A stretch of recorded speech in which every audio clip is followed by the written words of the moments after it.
There's no better academic space on the planet. I mean, whenever you walk into this campus, you feel just a little smarter, and you feel very much connected to the life of the mind. The McKimmey and White master plan of Columbia indeed is an admirable piece of urban thought, and then the way the campus has been able to work, both creating its own atmosphere and relating with New York City, makes of this piece of urban design something very special. This is a research project. Impossible problem. You need to put together an interdisciplinary team, in this case the architect, the university and the construction company. And they came up with a miraculous hypothesis. Let's build a bridge over the street, and when we finish building the bridge, if that was not difficult enough, let's just slide it over the course of one day, slide it over the gymnasium. There could more or less still be a basketball game going on while we slide this bridge over, and then we assemble the building not on the ground and not on the gym, but on this bridge that we've built, and raise it up.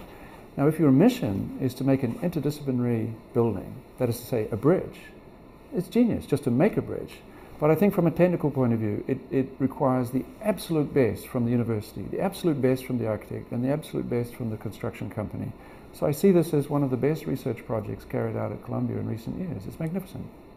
Well, 100 years ago, when this campus was begun, nobody knew what the university would be. And over the course of the century, I think it became indisputably one of the best in the world.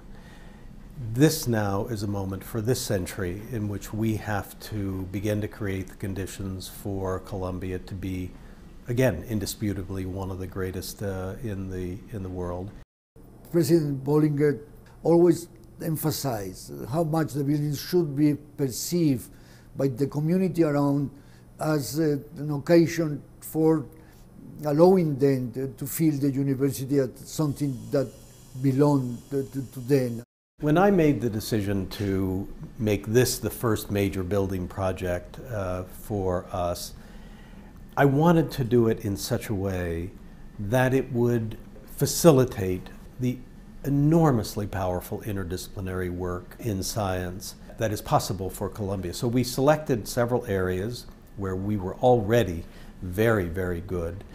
And that's what we've created, an interdisciplinary science building that is not owned by anyone except the quality of work that's done here.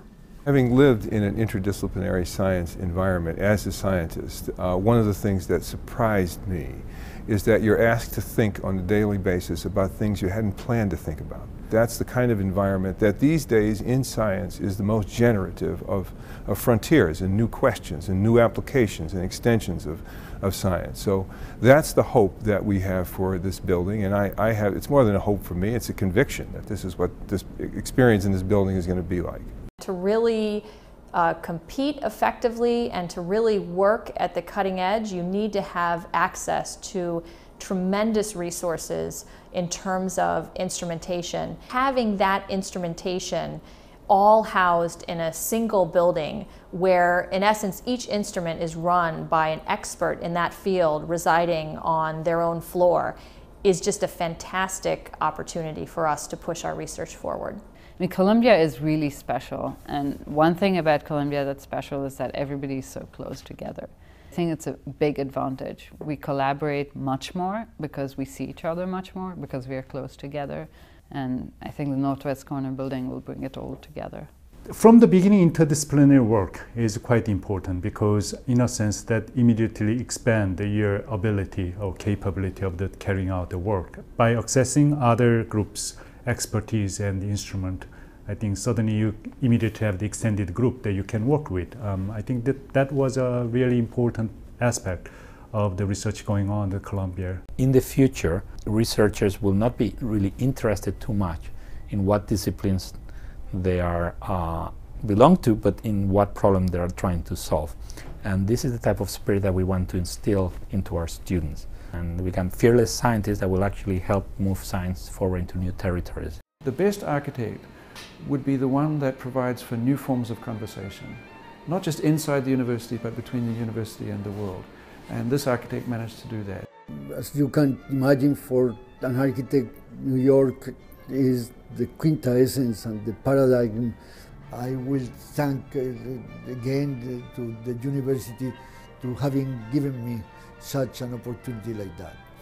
This completes Morningside Heights as a campus, and it looks to Manhattanville, which is the Morningside Heights of the 21st century, and that will be something that will be created over the next century as well. So this building is the link. It is the link with the past and the decision to move here, and with the future of where Columbia will be.